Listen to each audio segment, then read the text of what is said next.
I want to tell you about a spreadsheet because I think it's the truest artifact of modern automotive software. Every project I ran as a systems and configuration engineer, I came in with the same Excel file. Every sheet, a list of 200 plus items, requirements, architecture elements, tests, configuration entries, approvals. And my job, a human being with a master's degree and a salary, was to go to the owner of each item, one by one, and ask, "Can you please give me your artifact?" And one by one they'd say, "Not ready, not yet, next week."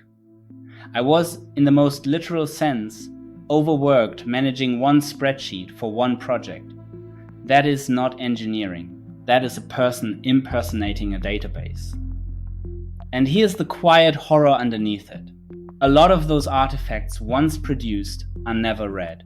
Not by anyone who makes a decision. Not by the OEM they're supposedly for. I didn't make that up to be provocative. An ASPICE process owner at a tier 1 said it to my face, with a completely straight face. "We generate things just for the sake of the process. I'm not even sure the OEMs read them." There's a story I heard about a change record, one of the mandated ASPICE work products at a large tier 1. For years, it was literally printed paper, physically stamped, placed in a folder, filed in a cupboard in an archive. And here's the tell, it's still described that way in the standard's own documents.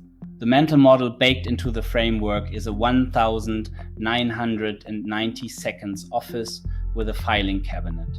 We've spent 20 years rebuilding that filing cabinet in software, doors, Codebeamer, SharePoint, instead of asking whether the filing cabinet needed to exist at all, because the evidence already exists.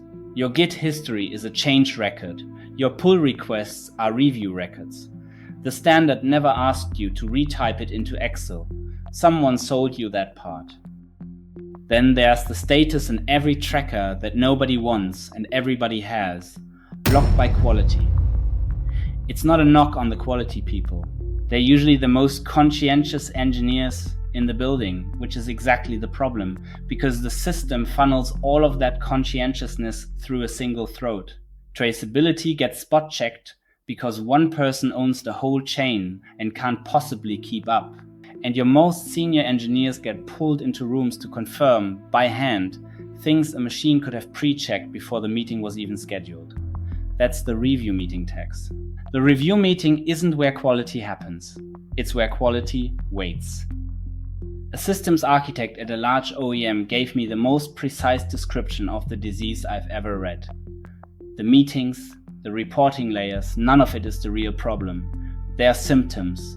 Once an organization loses a real-time, factual picture of where things stand, meetings multiply, reporting layers grow, and confidence becomes narrative-driven instead of computationally grounded.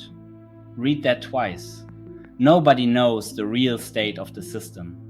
So we hold a meeting to agree on a story about it, and we call the story quality. It doesn't have to be this way. Your documentation should work for you instead of you working for the documentation. Next, the most expensive misunderstanding in automotive software. A measuring stick mistaken for a blueprint.